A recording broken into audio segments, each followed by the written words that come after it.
Gascue fue el primer sector urbanizado que se creó fuera de las murallas de Santo Domingo y se origina por la necesidad de salir de muchos adinerados que estaban corriendo al hacinamiento en que se estaba viviendo por la sobrepoblación que existía en la ciudad a finales del siglo XIX. En esa época la ciudad tenía múltiples dificultades que se incrementaron con varios brotes de enfermedades, lo que aceleró el paso a varias familias que decidieron salir de las murallas y buscar dónde construir viviendas en las afueras de la ciudad. Gascue es el primer proyecto que nace en el país, no solamente en la ciudad capital, como un proyecto urbanizado.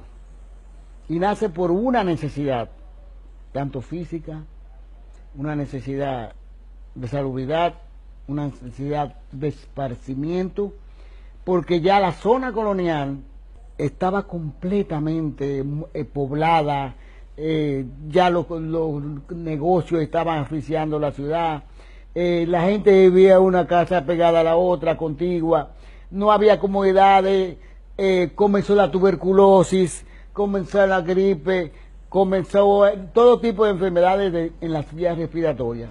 Desde el año 1735 en esa zona vivía Francisco Gascue, quien estableció su estancia en el lugar donde está hoy el Banco Central, y para este tiempo había un camino que iba desde donde está hoy el Parque Independencia hasta la referida hacienda y precisamente le llamaban el Camino de Gascue. A finales del siglo XIX la estancia de Francisco Gascue había cambiado 2 veces de propietario, porque primero la compró Casimiro de Moya, quien más adelante se la vendió a Pedro A. Lluveres, quien se considera el gran urbanista de Gascue, porque es quien divide el sector en solares y decide establecer allí una urbanización muy diferente a lo que era Santo Domingo en ese tiempo. Quien compraba un solar en esa zona tenía que cumplir con una serie de reglas que, entre otras cosas, establecían que cada casa tuviera una jardinera, patio, una cochera, que el techo fuera alto y la casa debía tener sala, comedor, cocina, baño y un mínimo de 2 habitaciones. Por ejemplo, los pisos tenían que ser de mosaico, que eran importados, no pisos de cemento, como era esa época. La vivienda de la familia de la socióloga Eulalia Flores se construyó en el año 1910. Conserva su fachada y hoy muestra con orgullo que todavía en su residencia se mantiene el piso original. Esos mosaicos son los que te hablan de la época del esplendor de Gascue. Las casas, por ejemplo, tenían cicloneras, tenían cajas de agua, era como una cisterna en el techo. Aquí todavía yo tengo una. Las construcciones en Gascue tomaron un estilo completamente opuesto a los de la zona colonial, que era una ciudad cerrada, mientras el nuevo sector era completamente abierto y fue utilizado por algunos para mostrar su poder económico.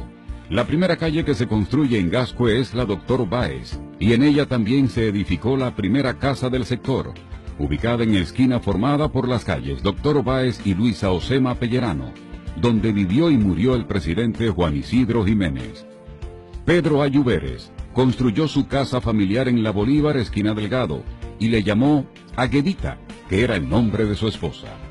Otra residencia importante es la llamada hoy Casas de las Raíces, que era la Villa Ena, nombre de una hija de su constructor, el ingeniero vegano Hermógenes García, pionero de la aviación civil en República Dominicana. Gascue nace como una ciudad jardín. Recuerda que los arquitectos que teníamos aquí habían venido de estudiar de Europa. Y en ese momento, esas ciudades que existían en Europa eran ciudades jardines. Por ejemplo, venían de París, venían de Inglaterra.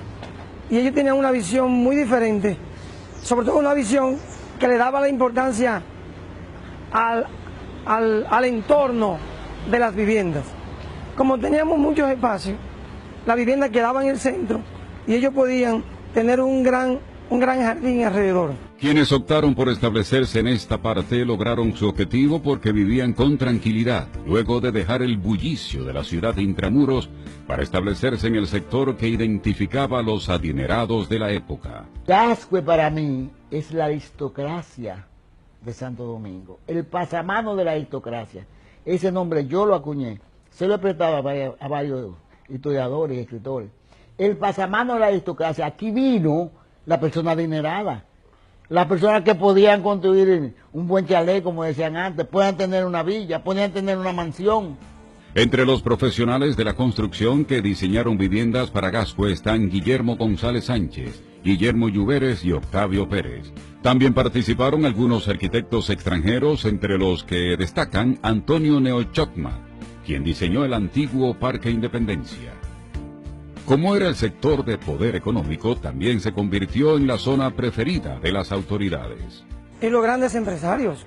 Todavía tenemos casas que tú la puedes ver, por ejemplo, los Vicini, todavía tú puedes ver la casa de los Vicini ahí, tú puedes ver la casa de los Reed, tú puedes ver la casa de alguna familia que hoy son pudientes y otras que se han trasladado ya al centro de la ciudad o a las afueras de la ciudad.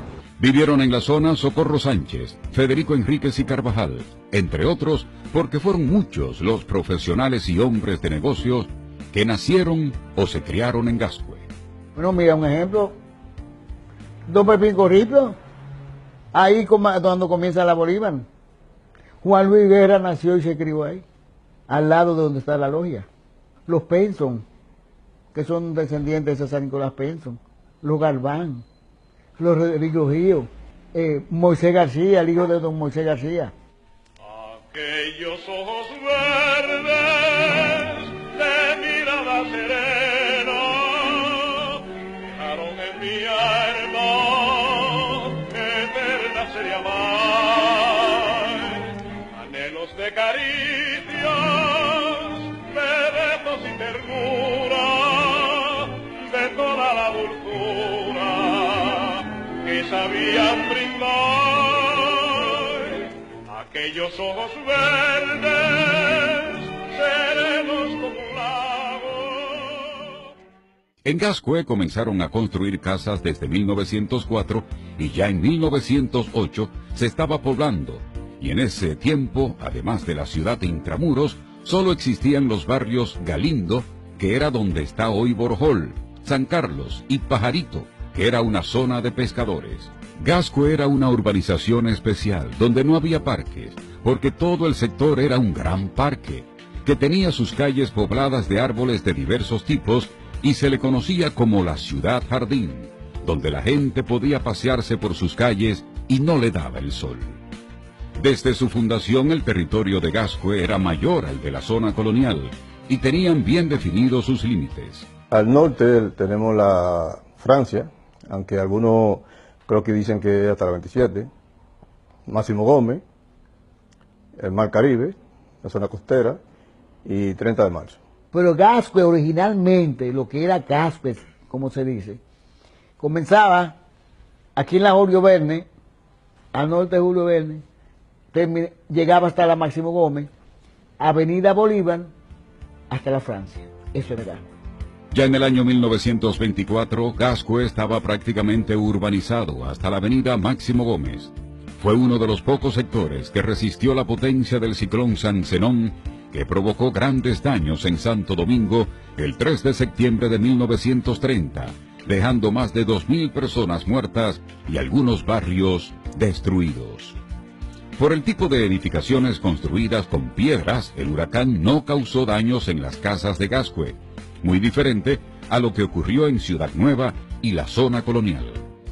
La importancia de Gascue creció durante la dictadura de Rafael Leónidas Trujillo, quien estableció su vivienda en ese sector, pero además dispone la construcción del Palacio Nacional y otras importantes edificaciones estatales. Los trabajos de construcción del Palacio Nacional comenzaron el 27 de febrero de 1944, en ocasión de celebrarse el primer centenario de la República, aunque fue en 1939 cuando el arquitecto italiano Guido d'Alessandro inició la elaboración de los planos. O sea que de repente Gascue se convierte no solo en un barrio de la burguesía, sino en un barrio además donde reside el poder político en el país. Durante esa época, Gascue estaba compuesto por muchas viviendas que pertenecían a funcionarios del gobierno, a grandes comerciantes y profesionales distinguidos. Para muchos, Era un orgullo residir en ese sector, que se consideraba en sus inicios como el mejor de Santo Domingo, que era el lugar al que todos aspiraban poder llegar. Pero ese encanto por Gascue comenzó a perderse durante la Revolución de 1965. Porque aunque no hubo enfrentamientos bélicos dentro del sector, el miedo se apoderó de muchos de los residentes, quienes decidieron irse a sus fincas y construir casas de campo, y así comenzaron a poblar lo que es hoy Arroyo Hondo, mientras otros decidieron irse a otros sectores. Que no existía nada con Arroyo Hondo. Lo que existía era Gascue. Hasta la revolución lo disparó. Le tiró un tiro mortal a Gascue. Ahí comenzó la rabalización. O porque se fueron esas grandes familias, comenzaron a alquilar casa y por aquí no se alquilaba casa, todo el mundo era propietario. Con el ascenso al poder de Joaquín Balaguer en Gascue se construyeron grandes edificaciones, como el edificio de oficinas gubernamentales Juan Pablo Duarte, conocido popularmente como Huacal. También fueron construidos la Plaza de la Cultura y el nuevo edificio del Banco Central. Balaguer, recuerda que también se mudó en Gascue, en la Máximo Gómez. Eso hizo que Gascue fuera como el centro del poder económico y político en ese momento. En el sector de Gascue residió durante muchas décadas el dictador Trujillo, así como sus familiares y sus funcionarios. También vivió por muchos años en la calle César Nicolás Benson el profesor Juan Bosch. Además de Bosch, Balaguer y Trujillo, en Gascue vivieron los expresidentes Rafael Bonelli, Juan Isidro Jiménez, Ramón Cáceres, Horacio Vázquez, Héctor Rafael García Godoy y José Rafael Molina Ureña. Entre algunos vecinos del sector hay preocupación por las numerosas viviendas en venta, y con el paso del tiempo crece la cantidad de edificios públicos y privados que se construyen en la zona. Se han abaratado los precios de los solares de Gascue, entonces han sido codiciados por alguna constructora y han derrumbado la casa de la época y han formado edificios. Hoy quienes quedan en el sector se preguntan si podrán algún día volver a tener la naturaleza en su casa, como lo fue el Gascue de principios del siglo XX, que le llamaban Ciudad Jardín. No sabe la tristeza